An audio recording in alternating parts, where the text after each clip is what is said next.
What is it about this particular fixture and that club that makes me want to take my TV remote and hurl it through the flat screen? We had to fight tooth and nail to get a single point from a club that has Tommy Elphick as an assistant coach. Add the Vitality Stadium to our list of bogey venues. Now, if you're a neutral, fantastic, entertaining game. If you're a Villa fan, way too entertaining. So either this is an unbeaten end to a 3-game week, or it's 1 point to start one of the most challenging weeks of our entire season. Let's get into it. Bournemouth 2, Aston Villa 2.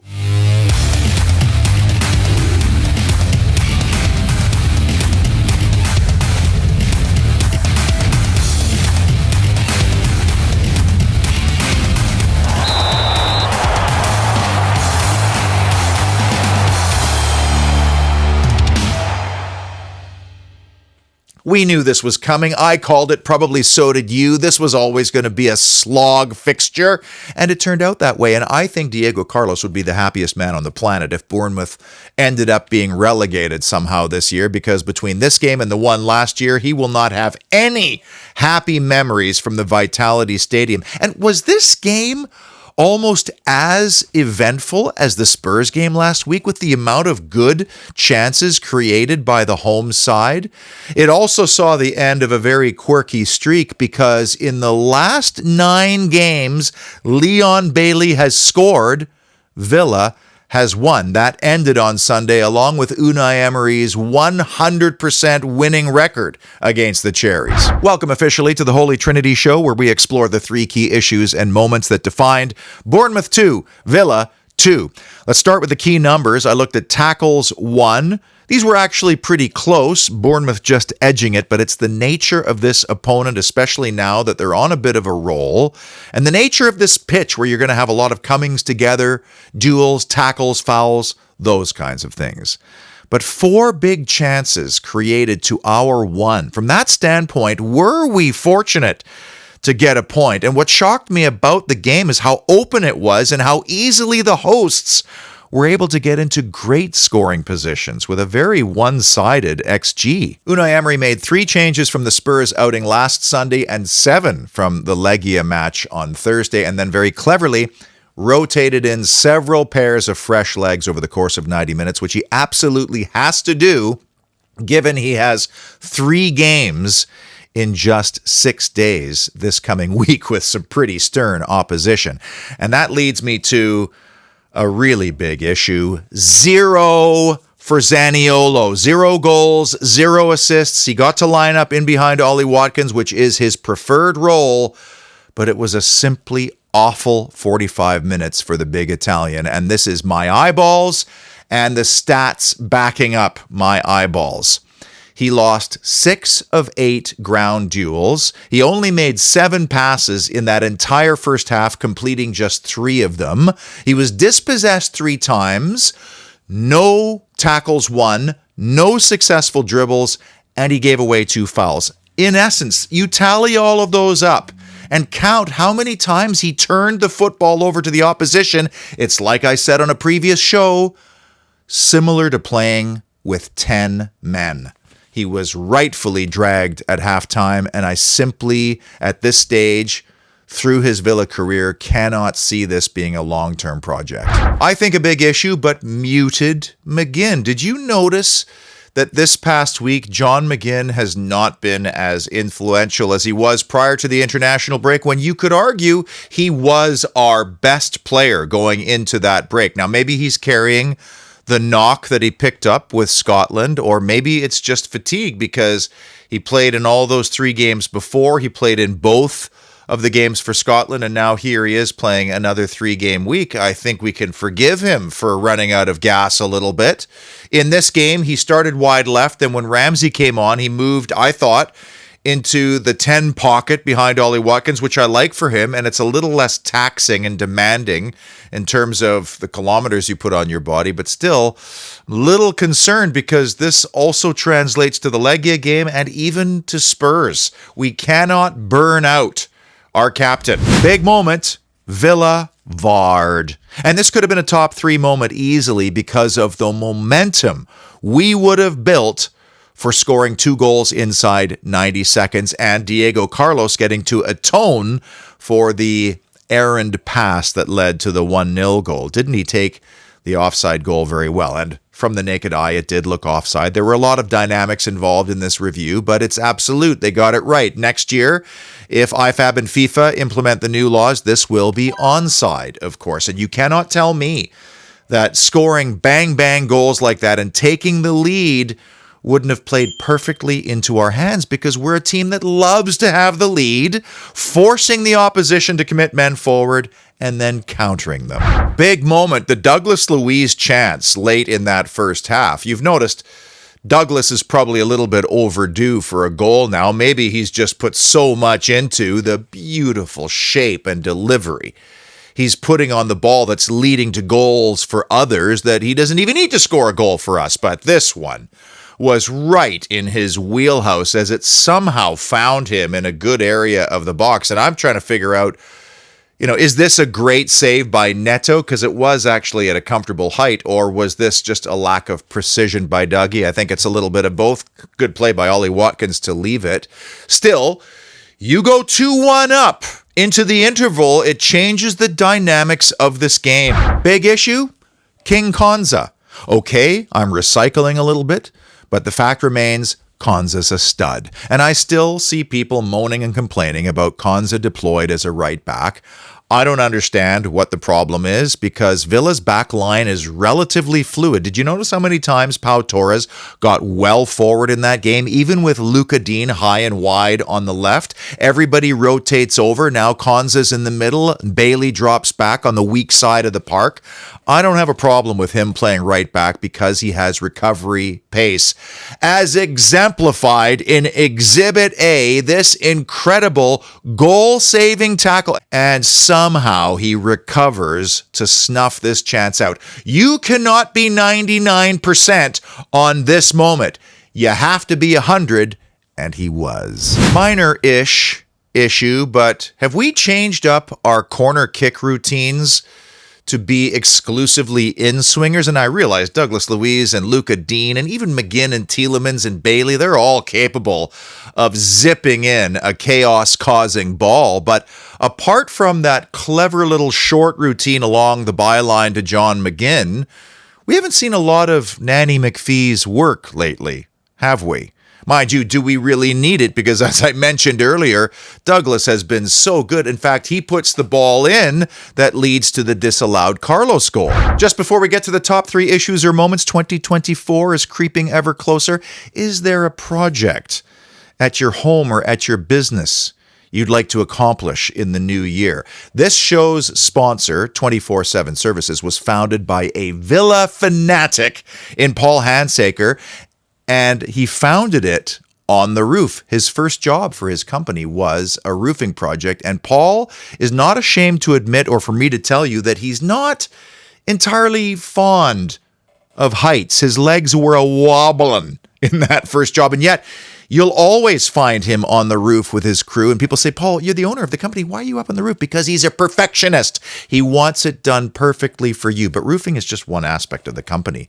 I mean, gas, electrical, decorating. How about property maintenance? Like, what if you owned some property where you rent it out to tenants? Tenants leave. Paul and his crew come in. They paint. They tighten things up, make sure the faucets aren't leaking, the showers are working. Everything that needs to be upgraded gets done so that it's perfect for the new tenant. It always starts with a phone call, and soon, a new website. Big issue number 3, Semenyo's survival. One of the issues I've noticed with this Bournemouth side over the years is that they play very close to the edge discipline-wise in many, many games because they have a lot of big physical players, and on their postage stamp-sized park, they seem to be able to get away with it. I remember billing at Villa Park a couple of years ago getting away with murder, for example. And if you don't have a strong enough referee in those situations, well, then it's like playing against 12. How on earth, already on a yellow card, is this not a second for the jersey pull? And then if that isn't bad enough, Semenyo's the guy who causes the foul that leads to the Luiz free kick at the edge of the box late in the half. Well, you could make a case for persistent infringement at that point. You cannot tell me that 21 minutes into this game, Semenyo being dumped doesn't change the entire complexion of the game. And I'm telling you, every single referee performance for every single Premier League game is scrutinized, reviewed, and debriefed. And the question as to why that pullback on the jersey was not booked will come up in that debrief. And the answer is the referee was chicken shit. Big issue number 2, magnificent Martinez. I find it so irritating that we even have to concede how lucky we are to even earn just a single solitary point from this match, because this game would have been over so much sooner had it not been for 3, probably 4 fabulous and timely saves from our big Argentine World Cup winning best goalkeeper in the world goalkeeper. And it's ironic that the biggest and best 2 saves came from their leading scorer, Dominic Solanke, who until Sunday had never even scored against Aston Villa. The 2 that Solanke missed, though, or had saved, were in his prime office. 6-yard box, goal mouth. Just had to get it by Martinez, and Debu does not give up on it. Incredible saves. Without Emi Martinez, we are not taking a point from this game. And here we are, 9 games now without a clean sheet in the Premier League, and we conceded 2. And I'm saying Emi Martinez could have been the man of the match and saves us at least a point. He made a tip over the crossbar in the first half too that kind of went under the radar a little bit, but he stuck with it because he's a battler, he's a competitor, and he is world class. And I just hope we can reward him by giving him Champions League football next year. And the number 1 big moment that defined Bournemouth 2, Villa 2, the dynamic duo delivers at the death. I should have been so much more happy, probably you too, when that ball flew in the goal, because it rescued a point that kind of looked a little bit lost, even if there were moments in the game where we might have been on top. Statistically, at least. And oh my goodness, the Premier League's most productive pairing combined for a world-class goal. The ball from Diaby was sublime, but the header from Watkins was outer-worldly, frankly. The ball was behind him and it flies just about into the top corner. And my first instinct at that point was get that bloody ball, get to midfield, and go get the winner, because it's so hard when you are having a successful season to not have higher expectations and look down near the bottom of the table and see Bournemouth and Nottingham Forest and wonder, why can't we win away at those places, but we can at places like Spurs and Chelsea? And there you have, in a nutshell, the Premier League, where there are no easy, straightforward games, no matter what position you sit in the table. And credit to Areola, who is starting to get from his team what he wants. You are starting to see the players buy in and look comfortable. And he loves to press all over the place. Well, that's exactly what happened. And you can prepare for that all you want. You can identify their strengths. You can prepare for and try to exploit their weaknesses. And then one bad pass, and you're suddenly chasing the game. And you're playing against a bunch of trees on a teeny tiny little pitch who thrive in those circumstances. Our next stage of an evolution between now and this time next year is to add the 1 or 2 players that will help you, A, not concede a goal 10 minutes into a game like that, and B, be more ruthless and punishing when the chances come, like the one for Luiz in the late stages of the first half. Obviously, we missed out on a chance to improve some point tallies as we summarize those subcategories I've been following over the last couple of seasons. Away from Villa Park now, 11 out of a possible 24 points earned. Watkins and Diaby, the dynamic duo, now up to 11 goals between them. They're on pace for 30 goals between them. That's decent. I mean, if you were to say before the season 20 and 10 between the two of you, you would take that in a heartbeat. Against the bottom six, 13 now of a possible 18 points. We're stuck everywhere else, including on clean sheets at 2 and scoring first at 7. Next up, the Rodri-less Manchester City. This is the litmus test for our beloved Aston Villa. I don't need to hype this up for you. You know exactly what these next two games mean from an external credibility standpoint, i.e., the media that wants to ignore Aston Villa for as long as possible, but also from an internal belief standpoint within the club. And the Rodri one is a huge one. City have lost 3 games this year. All 3 have been with Rodri out of the lineup. He may not be their most talented player because there are so many in that squad, but I think he's their most influential because of his physical stature. He's got a great game IQ, and he plays a box-to-box 90-yard game. We'll have Kamara back by then. The midfield is where this game will be won and lost. And Jack Grealish won't be involved as well after taking a very daft yellow card for kicking the ball away. And I'm kind of glad, to be honest with you, because I'm sick and tired of that boring sideshow story every time these teams get together.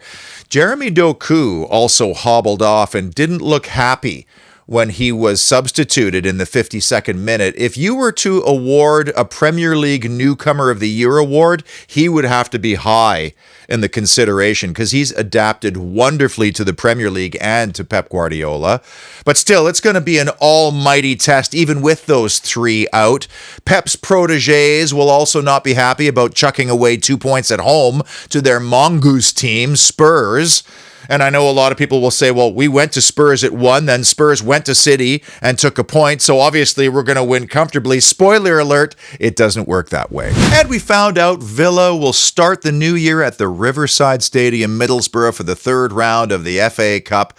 Good test, and with that very strangely light January schedule, presumably to account for the FA Cup, depending on where we are injury-wise, hopefully we can take advantage and actually make some progress in that competition this year because it has eluded us for way, way too long.